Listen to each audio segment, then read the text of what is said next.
Hi, my name is Michael Costanza. I'm the Assistant Director of Admissions here at the Tulane School of Architecture. We've got a great information session for you for the Historic Preservation Program. I'm first going to introduce our Dean Iñaki Alday, and he's going to give us an overview of the school. Hello, thank you, Michael. Hello, everyone. Welcome to this virtual visit to Tulane and New Orleans. We hope to have you in person next time. So you enjoy this fantastic city and this fantastic university. First, let me introduce myself. I'm Iñaki Alday, Dean of the school. I'm an architect. I'm a practicing architect, urbanist, and landscape architect. I cannot claim to be a preservationist, but as you can imagine, European architects, in many cases, we deal with existing fabric in a daily basis. And in our case, we have an extensive practice of restoration of facades, 19th century, 18th century facades. And our office is in a 17th century palace in 30 seconds from the Barcelona Cathedral. Fantastic place that we are helping to restore, including the dancing halls, chapel, etc. So you will be very welcome to visit in your next stop in Barcelona. Happy to let you in and enjoy.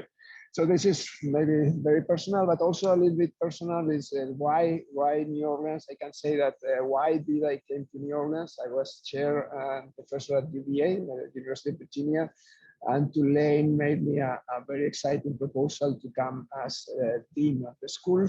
And I really changed a very comfortable life in Charlottesville with very little teaching load for a really intense experience as dean of a school that is a fantastic small school with a lot of intensity that is located in one of the most interesting cities for everyone, but of course, even more for preservationists.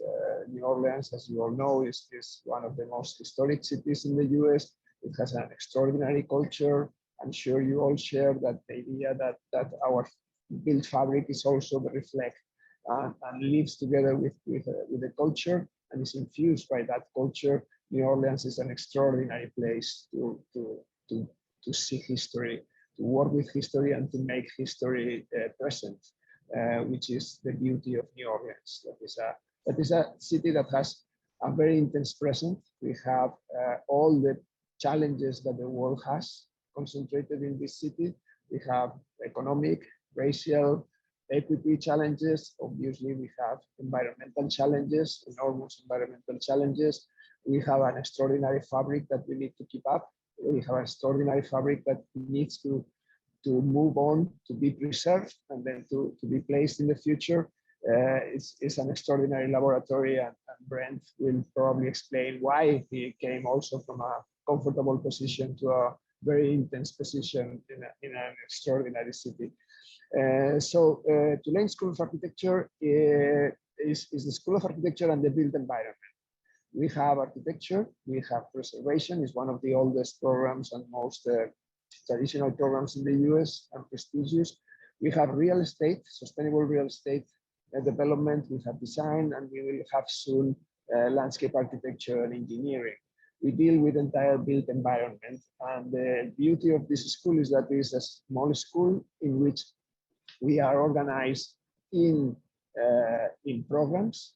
So students can easily move from courses in one place to the other, not in silos, not in departmental silos, but based in content and based in interest. So the faculty in the different programs are teaching students of other programs in issues that are interested with.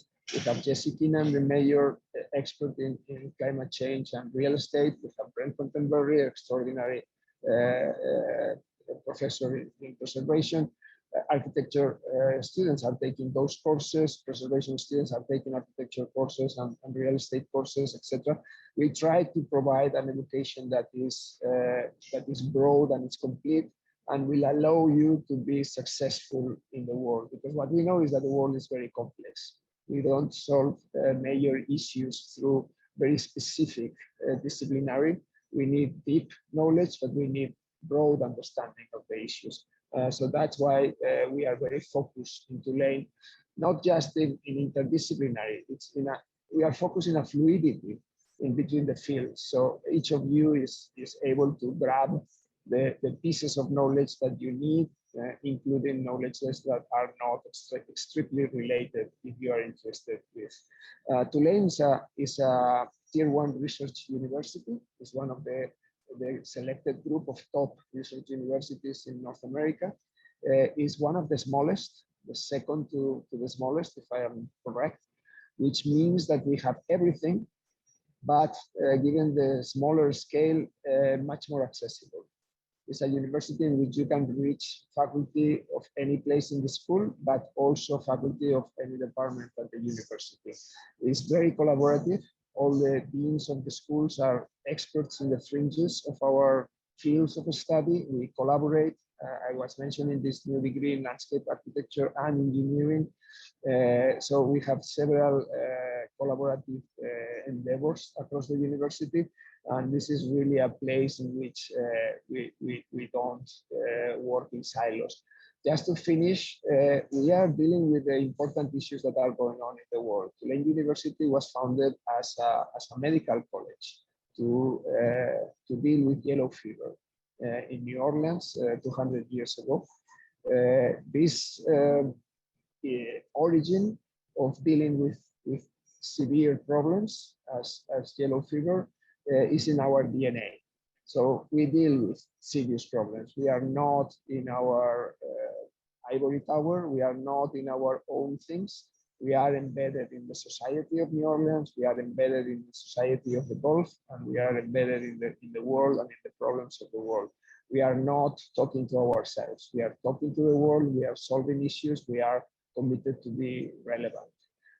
So I think you will learn much more with the presentation of Brent, who came just a few months ago to the program, who has been an extraordinary addition and who is leading the program in a really innovative way that I'm sure you are going to enjoy with this presentation. So thank you for your patience and for listening to me, and I will pass the baton to Michael and Brent. Thank you and enjoy. Thank you, Dean Allday. That was great. And now I'm going to move forward to the program director, Brent Fortenberry. Thanks everyone for joining us today. Really excited to talk to you about our program here in New Orleans. As Iñaki said, this is my first year as director of the preservation program. And so really excited to bring new energy, new ideas, new projects to what we're trying to accomplish here in New Orleans. I can't express enough the fact that, as Dean Allday said, our program sits within a school of architecture that focuses on the built environment.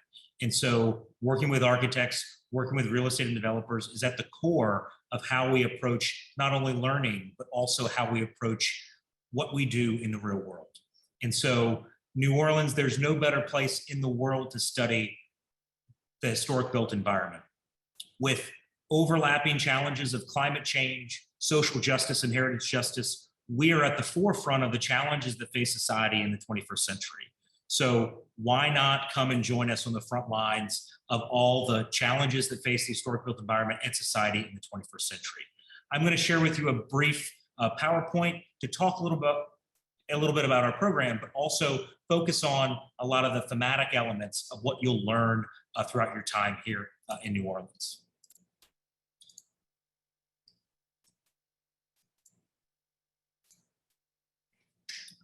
So one thing I cannot stress enough about our program that distinguishes it from others is it is defined and framed by hands-on learning.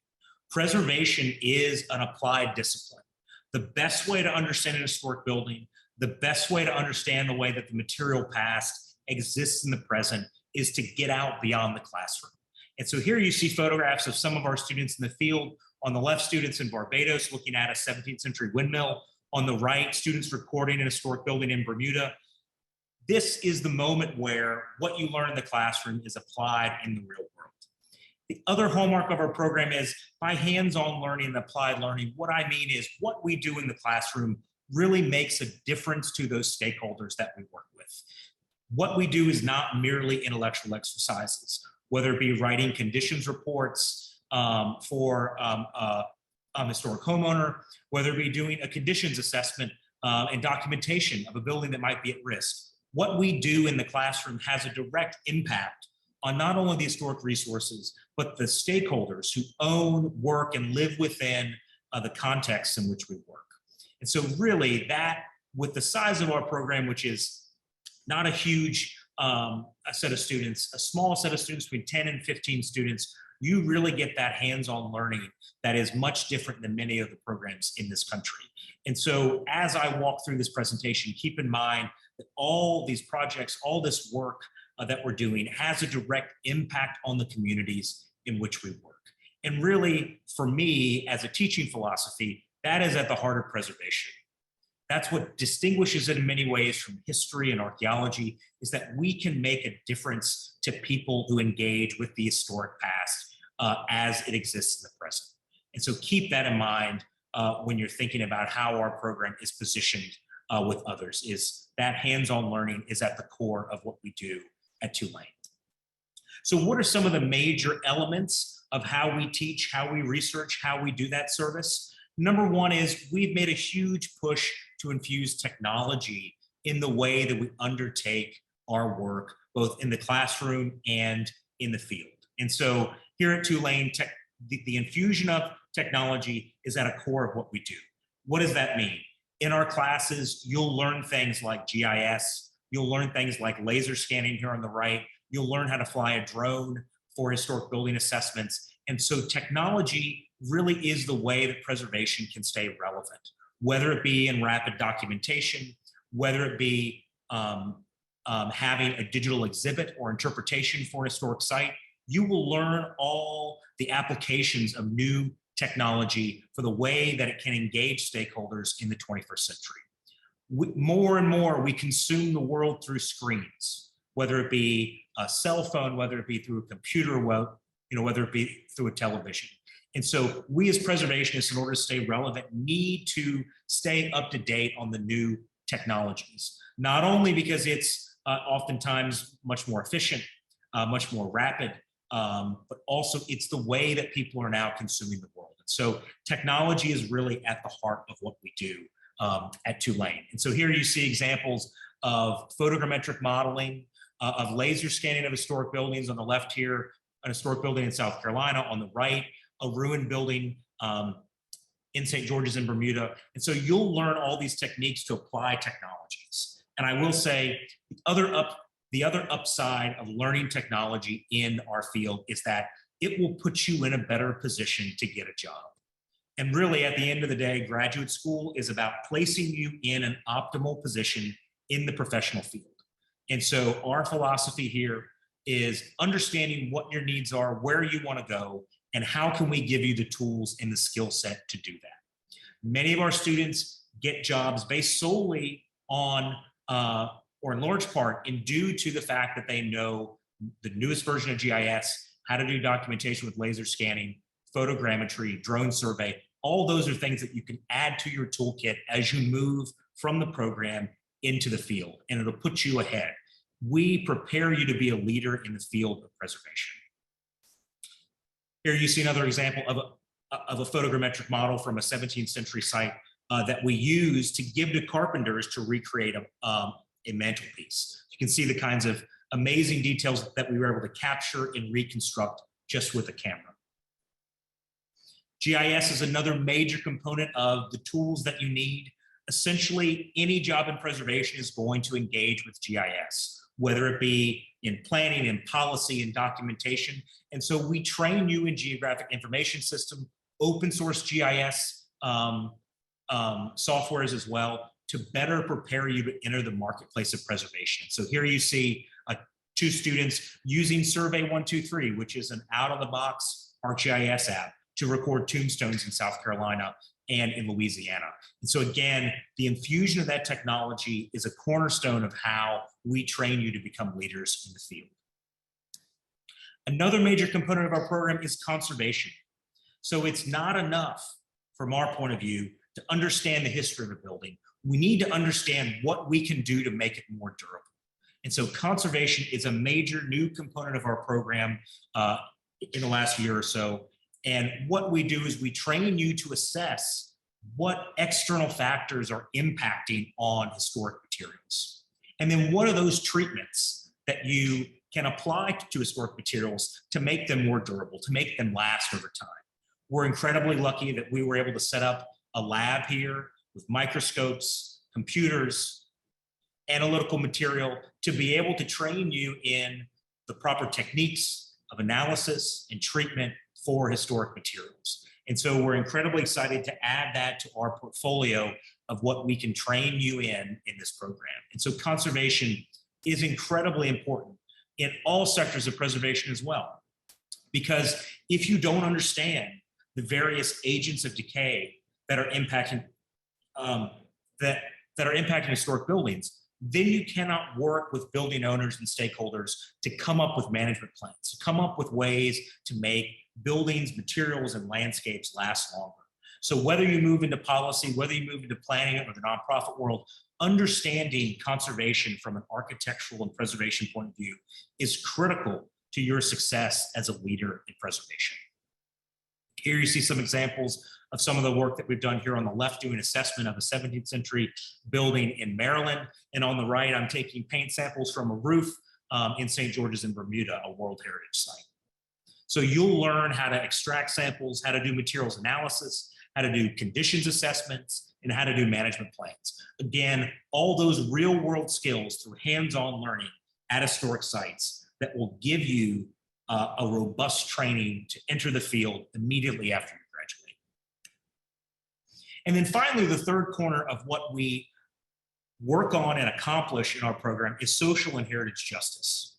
And what that means is we actively engage with stakeholders, engage with material history that is underrepresented in the 21st century. In this country, the engagement in the material past of the African diaspora is a major component of what we do, as well as indigenous histories. And so what we try and do through our approach is better engage with those stakeholders from underrepresented groups, but also work with them to better celebrate and make more durable their material past. And that is a critical component of what we do at Tulane and is directly in alignment with the School of Architecture and the broader university that focuses on underrepresented groups and better celebrating their histories as they exist in the 21st century. And so here you see on the left is a project we've done in South Carolina where we've documented a series of buildings associated with enslaved Africans on the South Carolina coast. And then on the right, a building from a place called Melrose in Natchez, Mississippi, where we're working with the National Park Service in the state of Mississippi to document over 250 buildings associated with enslaved Africans that date from 1790 until 1860. And so all this work is not just about documentation, it's about providing a more equitable interpretation of the past for society. And so those are the three key elements of how we train you in this program. The infusion of technology, understanding conservation, not just from a day-to-day point of view, but the long and short-term effects of climate change on historic materials, disaster events as they relate on historic materials, and social and heritage justice. And so we do that not just with a focus on the United States. Most of you will go and get jobs in the United States, but it's critical as well that we focus on the world. We are leaders here at Tulane in the world of preservation on a global scale. And so as a part of the program, we provide international experiences. So for example, here for the last 6 years, I've taken students to St. George's in Bermuda, working with the National Trust there, doing documentation, heritage assessments, working on World Heritage plans, and engaging with stakeholders at the governmental level, at the nonprofit level, to provide students a perspective on how preservation works outside of the United States. And so here you see students documenting a right-of-way of a 17th century street on the left-hand side, and then documenting the 17th century church in St. George's in Bermuda. And these are the kinds of products that we produce, just one kind of product. So on the left here is a set of drawings based on laser scans and hand measurements of that 17th century church, and then working with architects, creating an initial set of renders for reinterpretation of that 17th century structure. Again, these are now part of new interpretive panels for that 17th century church in Bermuda that our students completed. Again, hammering home the idea that what we do in the classroom has a direct impact on stakeholders in the real world.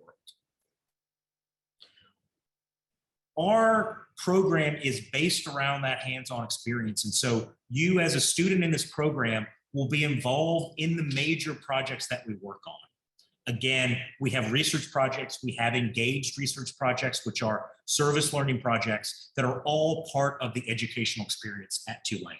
And so here are some of those projects that when you come join us in New Orleans, you'll get the chance to work on through coursework, through research fellowships, through research engagements and internships.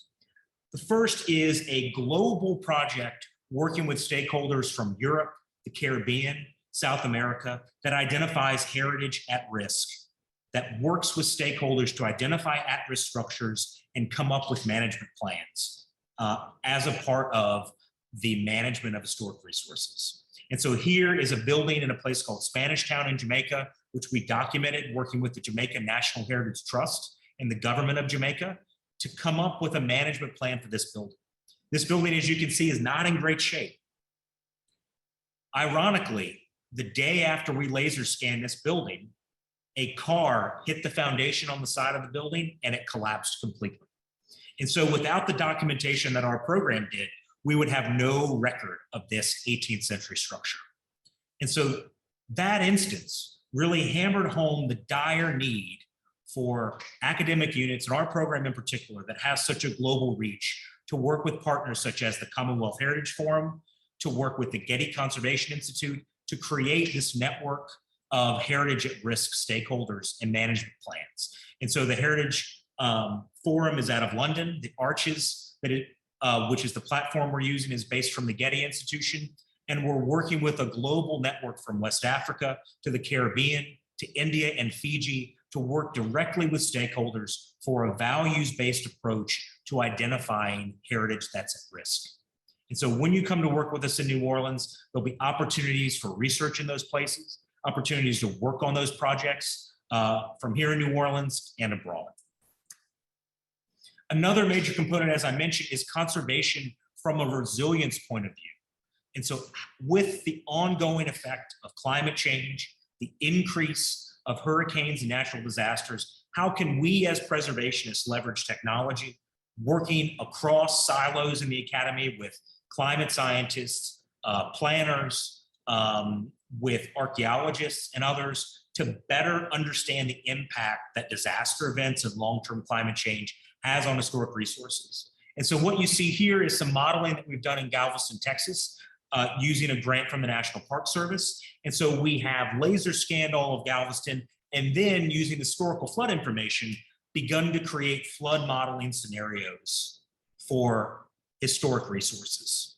And so what we can do with this information once we have an accurate digital twin of the city is begin to understand through hydrological modeling, working with the IDRT, which is the International Disaster and Resilience Institute in Texas, is understand potential climate change impacts on historic structures. Again, that is a major focus of what we do, is understanding how historic resources are at risk from manifold pressures, whether they be societal or whether they be environmental.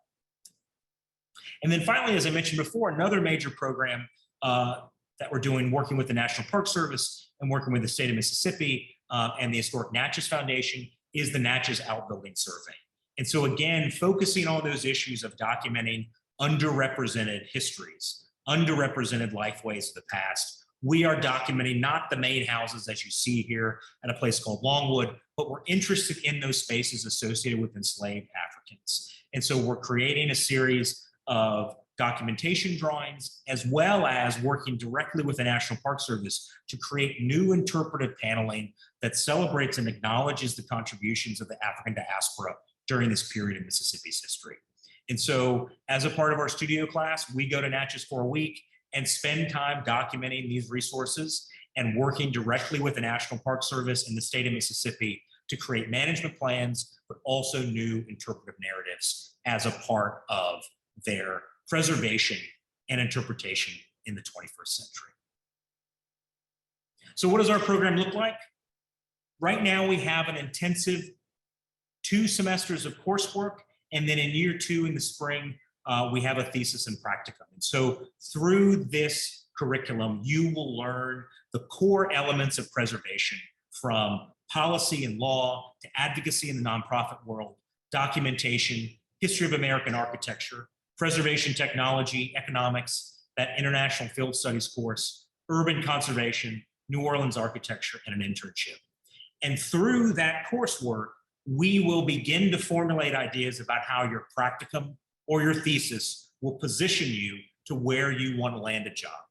And so whether you have an interest in the nonprofit world, whether you have an interest in working for the National Park Service or a SHPO or a TIPO, we work one-on-one with each one of our students to craft a individualized course of study to get you where you want to go. I'm also happy to announce that we're in the process of getting final approval to expand our program from 40 to 60 credits, which will also allow for a large number of specialized courses in issues of social and heritage justice, climate change and historic resources to be added to our program. And we hope to have an official announcement of that in the coming weeks. And that will be an option for next year as well. That'll provide much more specialized training beyond the core courses and the amazing set of 40 credits that we have right now. So please stay tuned for that as an official announcement in the coming weeks. But through this program of study, we provide you with everything that you need to get you where you want to go. From day one, you'll be able to graduate from this program and make a difference in the preservation sector at the local, at the regional, the national, and the international stage. One final note on our program right now, we are in a renovation of our main building at Richard Memorial Hall. The renovation began this fall in 2021. And really the goal of that renovation is to bring the building up to code and expand into new spaces. The studios and the central hub are temporarily located in Newcomb Quad, but our classes are held throughout campus. This is an incredible opportunity for the preservation program to engage in a renovation of an historic building on our campus. And so the preservation program is directly involved with understanding the historic fabric in the building, interpreting and celebrating the history of this building, which is a Richardsonian Romanesque building, and really playing a critical role in its rehabilitation and renovation as the main home of the School of Architecture. So we're incredibly excited that the school's leadership has invited us into this process and really is celebrating the role that preservation can play in the renovation and rehabilitation of an historic building. And that is all I have. Michael, I will turn it over to you with an admissions overview. Yes, thank you, Brent. Well, if you're excited about preservation and joining our program, our application is live now. So you can go after this presentation, I'll be sending you an email with a link to apply now, or if you started your application already, a link to check your application status, but it is live now.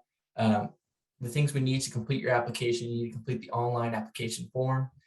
We need a research, writing, graphic work sample. This could be any photographic reproduction of your artwork, sketches, paintings, sculptures. It could be a writing sample, research you've done, published writings.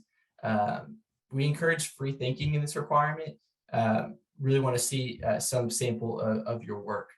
Then we have a statement of interest. The prompts are in our application. I really just want to know, why you want to join our program, what your interest is in historic preservation. We'll need your official transcripts. When you first apply, you can send us your unofficial transcripts. And then before you accept an admissions decision, we'll need your official transcripts from your school. And then 2 professional references. This is, from people who can speak to your academic, professional, or creative work. And that's going to complete your application. For international students, we're looking for also an English proficiency test, either the TOEFL or the IELTS, TOEFL scores of 78 or above, or an IELTS score of 6.5 or above. Now, with your application, you're automatically considered for merit aid. We give merit aid on a competitive basis. based on your application, your research and writing and graphic work sample. And then we have financial aid available, mostly loan opportunities through the FAFSA. Our application deadline is January 15th. We hope to send decisions by mid-February, and our decision deadline to accept your admissions decision is April 15th. We are hosting visitors on campus, so if you want to come down to New Orleans and see what our new space is and come visit our program, just send me an email. Like I said, I'm going to email you after this. You have my contact information. Send me an email, and we can schedule that visit for you. So that's the admissions overview that I have for you. I'm going to invite Brent back, and we're going to do a question and answers. So you have the Q&A function and the chat function. If you have questions for Brent about the Historic Preservation Program, please send them in, and we will go with that. Brent, I do want to ask you first, what kind of jobs are your students getting that graduate from the program? Yeah, so our students, because of their amazing training here in the program, they're getting jobs throughout the preservation sector. So we have students who work for the National Park Service. We have students that work for SHPO offices here on the Gulf Coast, as well as in the Northeast. We have students who work for conservation firms, architecture firms, and CRM firms. We just found out last week that one of our graduates of the program was named preservation planner for the city of Charleston, South Carolina.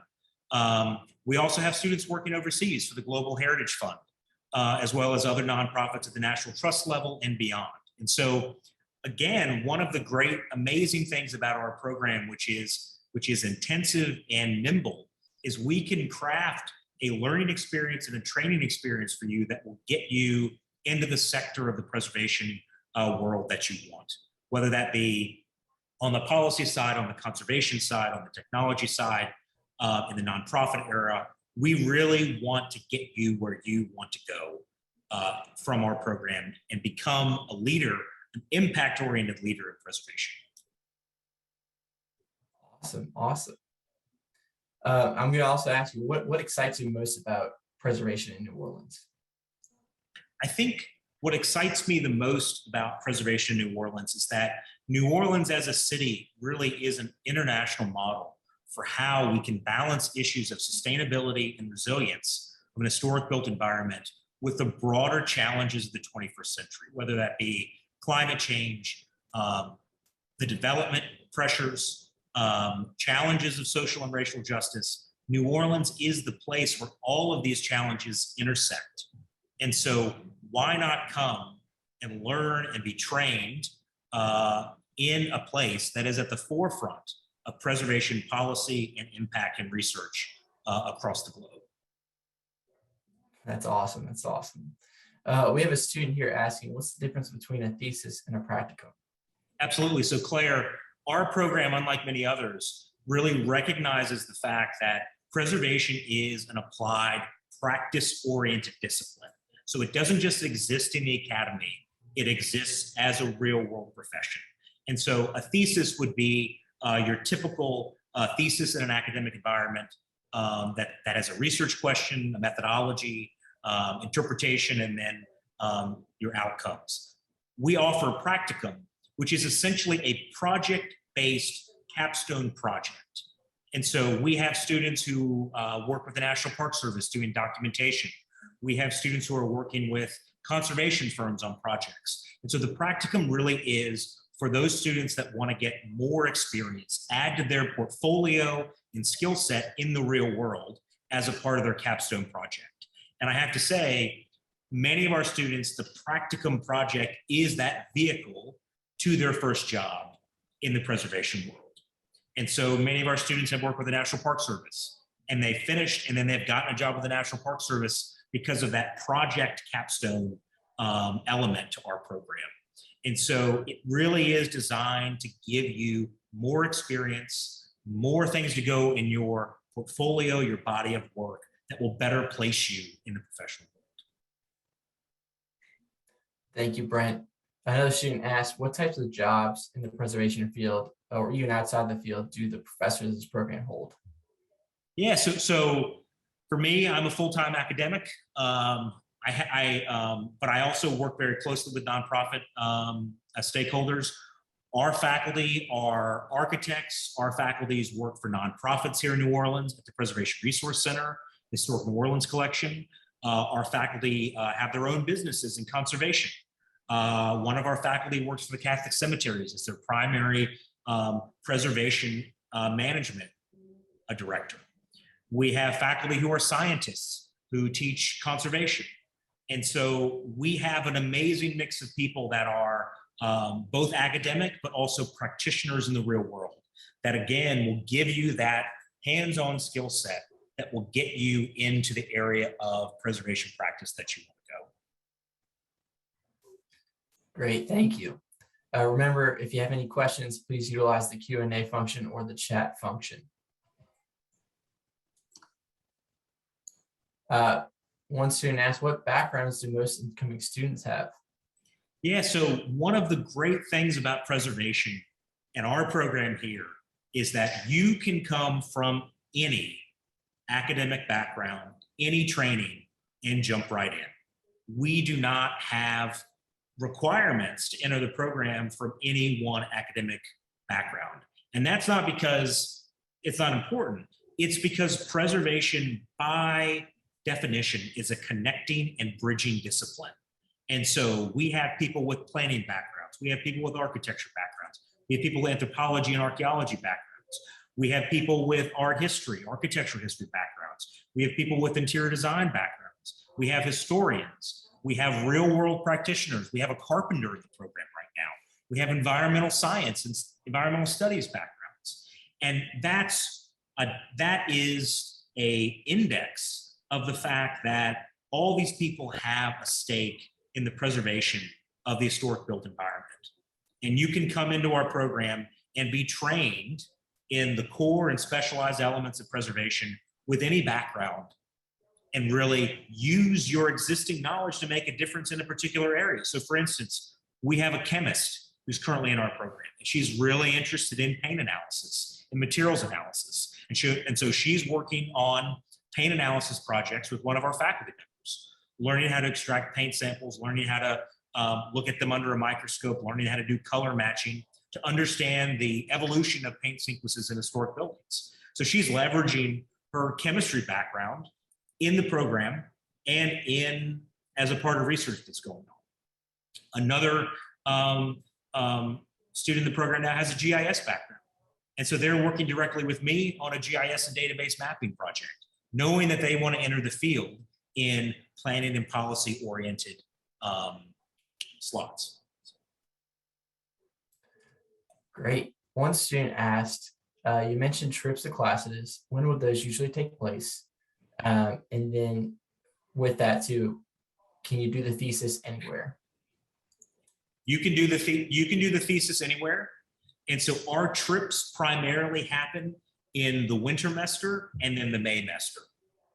And so in that time between normal classes ending, between the fall and the spring. I'll also say that most of our trips, we have internal and external scholarships available to offset the cost of those trips. So oftentimes the additional expense is minimal, say food over the course of a trip. And so those aren't extra costs that you would incur in the program.